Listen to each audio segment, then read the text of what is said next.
Bienvenue à cette vidéo explicative destinée aux mouvements spécifiques des fentes. Je me présente, Michael Cyr, moniteur de conditionnement physique et de sport à la BFC Bagotville, et je serai le présentateur de cette capsule.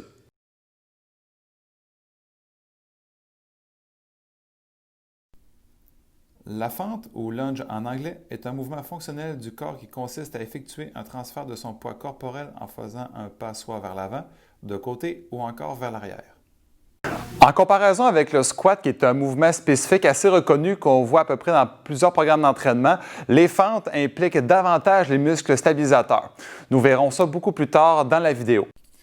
Avant de continuer avec la démonstration du mouvement, il est important de prendre en compte les erreurs possibles que l'on peut retrouver en effectuant des fentes lors d'un programme d'entraînement. Nous pouvons remarquer tout au long de cette séquence un manque d'utilisation des muscles posturaux tels que les obliques externes ainsi que le transverse de l'abdomen. Cela implique alors une posture un petit peu plus penchée vers l'avant, un dos arrondi. Dans ce cas précis, on remarque une perte d'énergie et donc une sorte de manque d'optimisation du mouvement. Nous pouvons par contre constater que la posture au niveau du bas du corps, au niveau des genoux et des talons, est adéquate.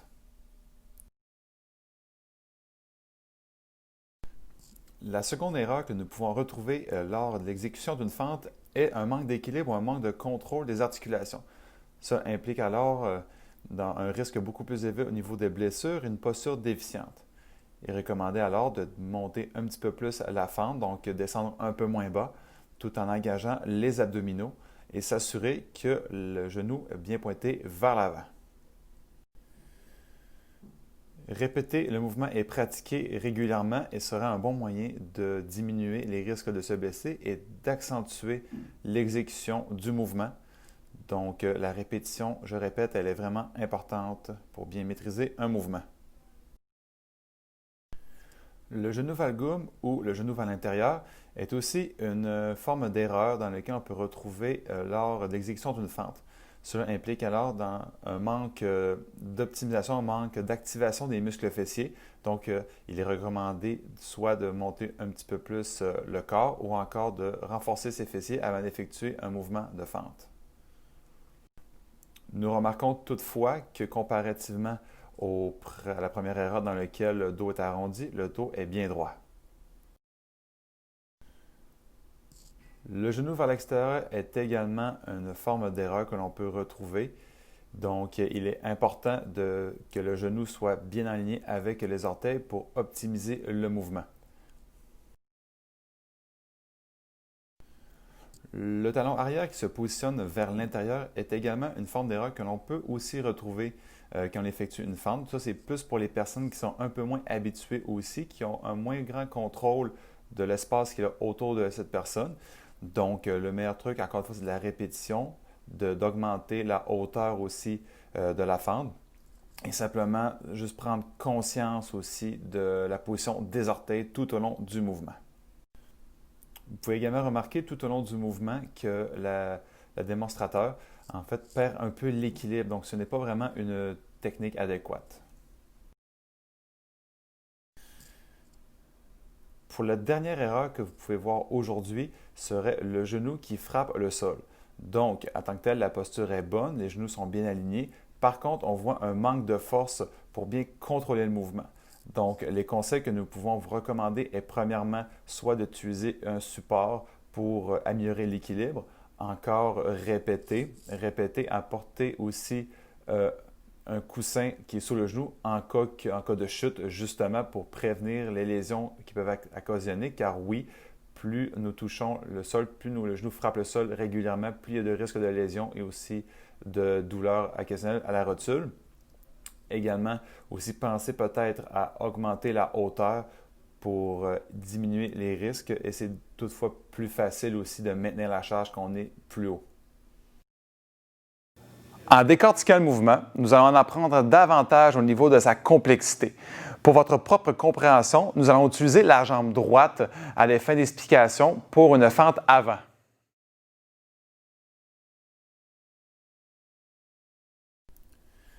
Le pas de la jambe droite doit être assez important pour que l'articulation du genou en mouvement possède un angle qui est maximal à 90 degrés est positionné également dans le même axe du talon. Également, le talon et les orteils du pied en mouvement sont stables et bien ancrés au sol. En effectuant le mouvement, le corps doit aussi aller vers l'avant, mais également vers le bas. Assurez-vous tout au long du mouvement d'avoir une posture droite, les abdos engagés également et les épaules détendues. Concernant le pied gauche, ce dernier a plutôt un rôle de soutien ainsi que de point de contact au sol. Le talon gauche est soulevé du sol et le poids est transféré vers les orteils. On garde en tête que le genou gauche se trouve fléchi à un angle maximal de 90 degrés comme la jambe avant.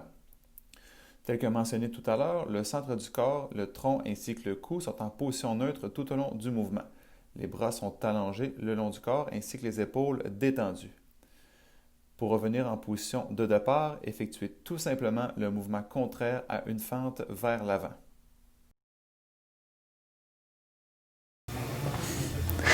Nous sommes maintenant rendus à la partie où nous allons vous expliquer les muscles et les articulations qui sont spécifiques à ce mouvement. Les muscles principaux qui sont impliqués dans l'exercice des fentes sont principalement les quadriceps, qu'on retrouve à la flèche de droite, dans lequel est composé le vaste médial, intermédiaire, latéral, ainsi que le droit fémoral. À votre gauche, vous voyez que le grand fessier est aussi le muscle principal impliqué. Il peut paraître étrange de se demander pourquoi on dit que c'est un mouvement qui est complexe, sachant qu'il y a deux muscles principaux dans ce mouvement. Il faut surtout s'orienter vers les muscles qui sont autour du mouvement, qui vont également se renforcer par le fémur.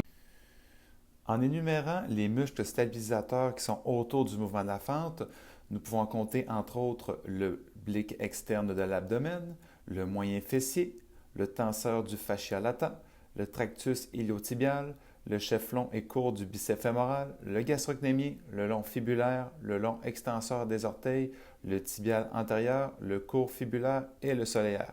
Donc, en les énumérant, vous pouvez constater qu'il y a plusieurs muscles qui rentrent en synergie pour ce qui est du mouvement de la fente. Les articulations sont une sorte de levier humain qui permettent de bouger le corps sous différents angles.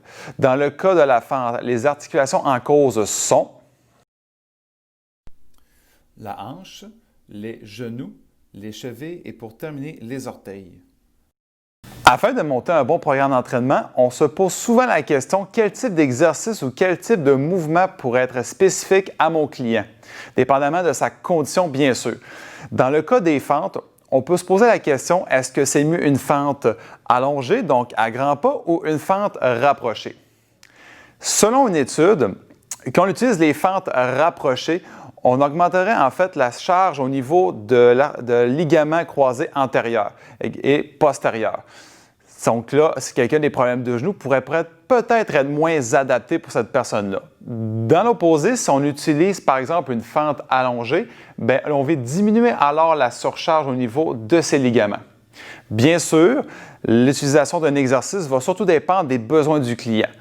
Donc, l'exercice rapproché peut être aussi bénéfique, mais il faut aussi prendre en compte certains aspects pour être sûr qu'il y ait le moins de risques de blessures possible.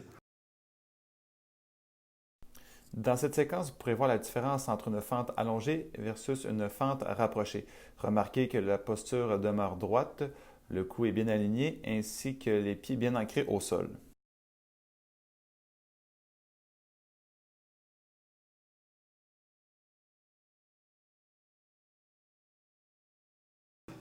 Ce qui est intéressant avec l'exercice des fentes, c'est que les articulations et les muscles impliqués au mouvement peuvent aussi être spécifiques à certains sports. Par exemple, comme premier sport, il y a l'Ultimate Frisbee et dans cet exemple, vous voyez un déplacement pivot. L'utilisation de la fente est surtout utilisée à titre de stabilisateur afin de fournir une plus grande zone de tir. Quand vous remarquez le déplacement vers la gauche aussi, les muscles quadriceps et fessiers sont de la partie. Donc, avec un bon renforcement au niveau des quadriceps, au niveau des muscles stabilisateurs, la fente bien exécutée est un atout essentiel pour les grands joueurs d'Ultimate Frisbee. Également, il ne faut pas négliger l'aspect puissance dans l'entraînement avec les fentes. Donc, vous pourrez remarquer, comme je vous l'ai dit, que le déplacement est super important, autant statique qu'en course.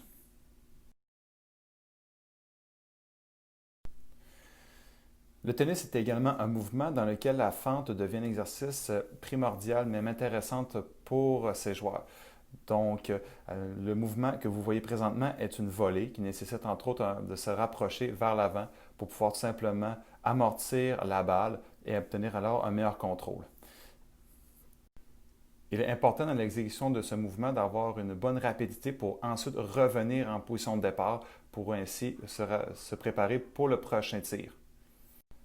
La puissance des quadriceps et des fessiers deviendra un atout primordial intéressant pour ce sport. Vous remarquerez également que les autres sports de raquettes peuvent aussi en bénéficier, comme le badminton. Le baseball est également un sport dans lequel la fente est présente. On parle entre autres dans cet exemple du lancer. Vous remarquerez dans le fond que l'utilité de la fente est surtout à titre de transfert de poids, mais également de stabilisateur. Donc, en appliquant une bonne amplitude de mouvement, on vient créer un plus grand transfert qui vient alors augmenter la puissance du lancer.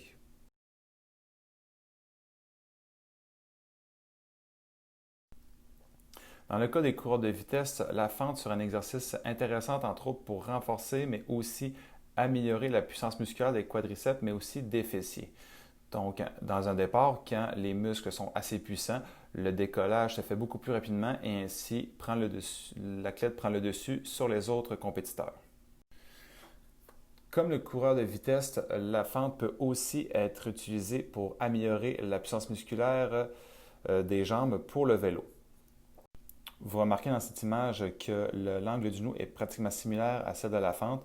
Donc, on voit entre autres la spécificité de ce mouvement pour les cyclistes.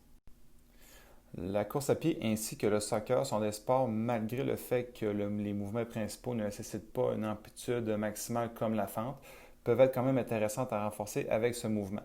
Donc, on parle entre autres de renforcer le bas du corps, mais étant donné que c'est un mouvement qui est aussi, qui permet également, dans le fond, de travailler en alternance, là, on vient beaucoup plus chercher au niveau de la mécanique du mouvement qu'avec l'amplitude. Comme dernier exemple, nous avons le football américain. Donc, vous pourrez remarquer que les raisons sont pratiquement les mêmes qu'avec les autres sports. Puis, sachez également que vous avez aussi d'autres sports dans lesquels le mouvement de la fente peut être un atout intéressant dans vos entraînements. Donc, ça ne s'attarde pas seulement avec le vélo, la course, le soccer, le football, etc., mais surtout avec une bonne majorité des sports. Mis à part le sport, il y a aussi les mouvements de la vie quotidienne dans lesquels la fente peut être utilisée. On parle entre autres d'un mouvement typique d'un soulevé de charge. Donc, en déplacement d'un point A vers un point B, on remarque que les articulations sont bien alignées, que le dos est bien positionné et les jambes sont également bien positionnées et activées. Nous pouvons aussi donner l'exemple de la course à mètre intermittente avec charge dans le test force. Vous remarquez qu'une technique qui peut être utilisée, c'est de garder une posture droite, être bas et utiliser le mouvement de la fente pour accélérer à la marche en transportant une charge.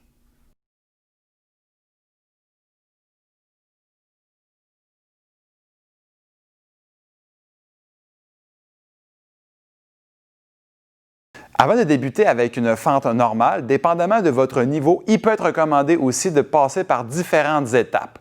Donc, pour la première étape, le step-up. Le dos est droit, le genou est aligné sur l'orteil, bien stabilisé aussi, et vous remarquez que le pied arrière aussi est sur les orteils, donc le talon arrière est levé. De côté, on remarque que l'engagement des abdominaux est primordial. Le dos est bien droit. Le mouvement des bras peut servir aussi comme point de repère pour le mouvement. Remarquez aussi que le cou est droit et regarde bien vers l'avant également.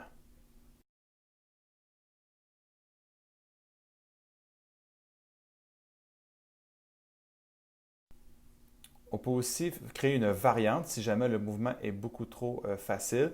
Donc, le mouvement est similaire. Par contre, le genou arrière vient se loger vers le haut à la fin du mouvement pour créer plus de stabilité et renforcer les muscles stabilisateurs.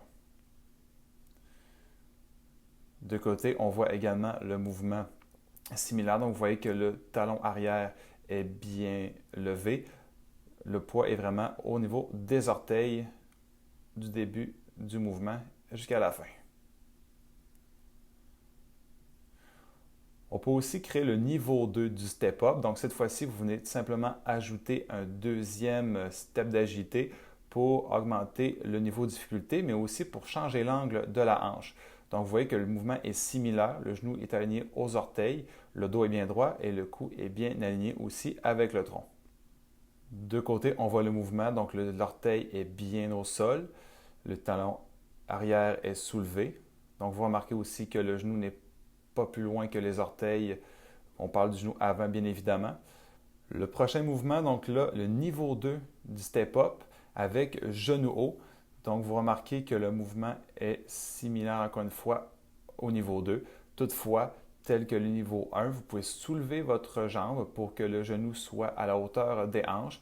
Donc là, encore là, nous créons beaucoup plus de stabilité. Donc, ça peut être une variante intéressante si vous êtes rendu là en fait. Donc, vous remarquez encore une fois que le dos est bien droit. L'angle de côté est beaucoup plus prononcé qu'avec le niveau 1. Également aussi, le mouvement des bras devient intéressant pour vraiment se situer au niveau de l'espace, mais aussi à titre de stabilité. Dans la deuxième étape, nous avons la demi-fente. Donc, vous pouvez remarquer que le dos est bien droit, le genou avant est aligné aux orteils et à même axe du talon, et le talon arrière est soulevé ainsi que les orteils bien ancrés au sol. Donc, comparativement avec une fente normale, la descente est beaucoup moins importante et l'angle des articulations est beaucoup moins grande aussi.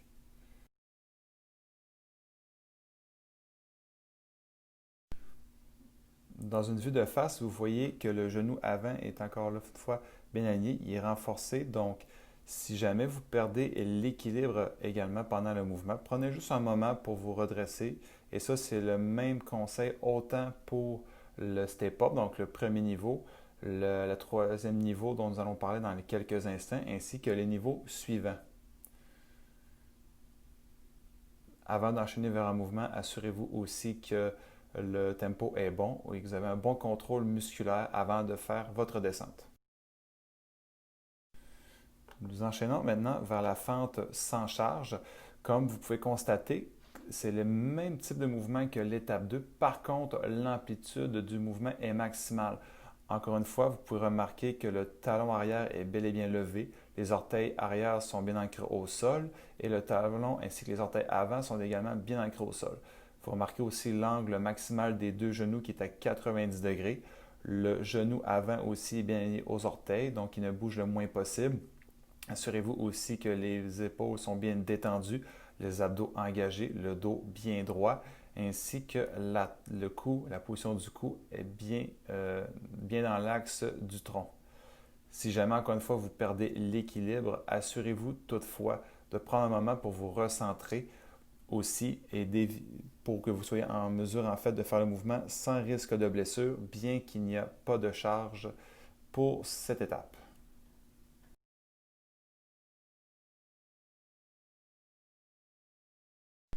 La dernière étape de votre progression est la fente avec charge. Donc, c'est le même mouvement que l'étape précédente. Toutefois, vous ajoutez de la charge pour augmenter le stimulus au niveau de vos muscles.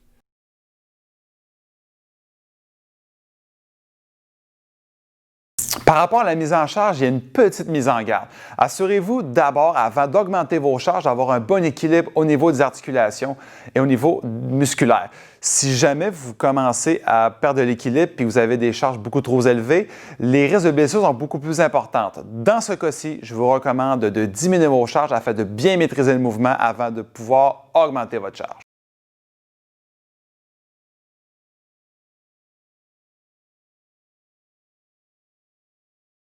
Nous sommes maintenant rendus à la partie que je trouve la plus intéressante de cette vidéo. Par exemple, les variantes des fentes. Donc, cette partie-là est là parce que des fois, vous pouvez vous demander, Michael, bon, qu'est-ce que je pourrais faire comme exercice au lieu des fentes? Je commence à l'habituer, je connais le mouvement, je le maîtrise super bien. Qu'est-ce que tu me proposes pour rehausser ou pimenter un petit peu mon programme? Donc, je vais vous présenter la liste des variantes que je vous propose. Pour commencer, nous avons la fente buste penché.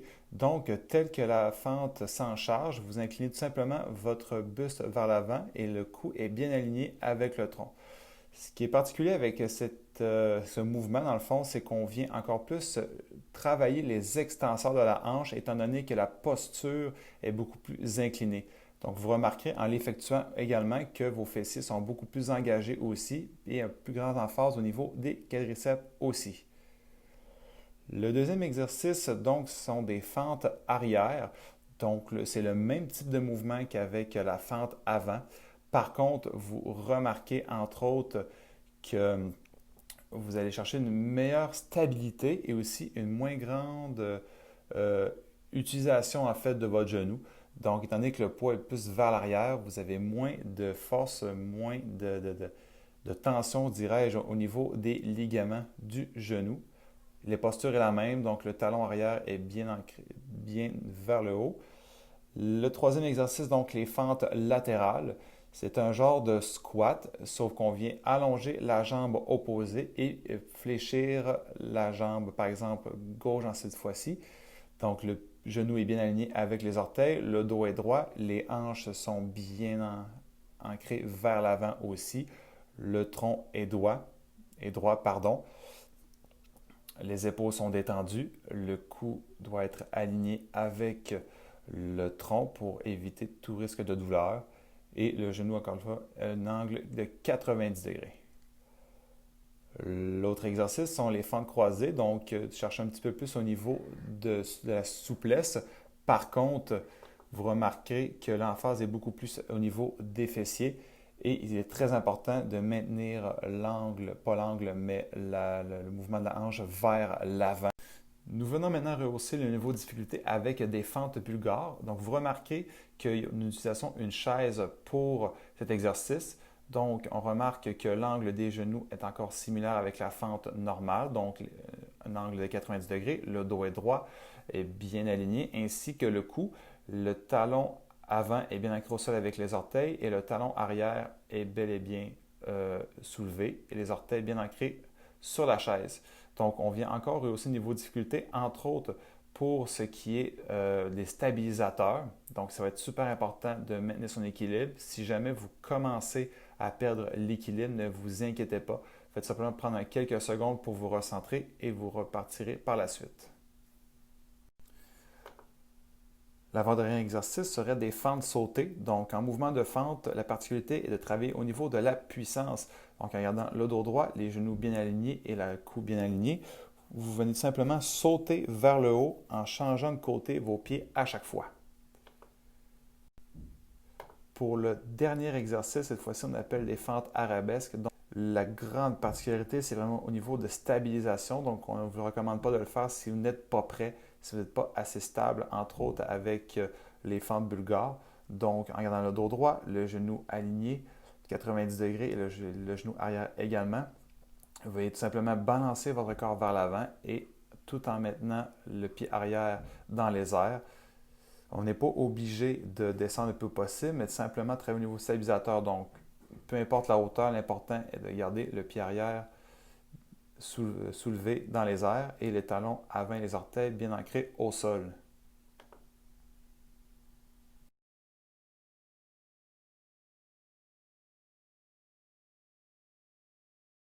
C'est ce qui conclut cette vidéo explicative destinée aux fentes. Donc, je vais faire un petit récapitulatif de ce qu'on a vu aujourd'hui.